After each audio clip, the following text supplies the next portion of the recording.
دا ساتونکی د وطن مجاهد ځوان دی، دا ساتونکی د وطن مجاهد ځوان دی. په ګرمۍ کې په یخنۍ کې په راحت کې په سختۍ کې کلک ولاړ لکه سندان دی. دا ساتونکی د وطن مجاهد ځوان دی، دا ساتونکی د وطن مجاهد ځوان دی.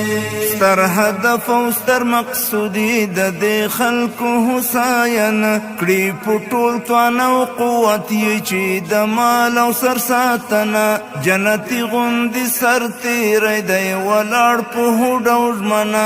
مبارک دی هزار بار شه خادمان دی وطن، مبارک دی هزار بار شه خادمان دی وطن.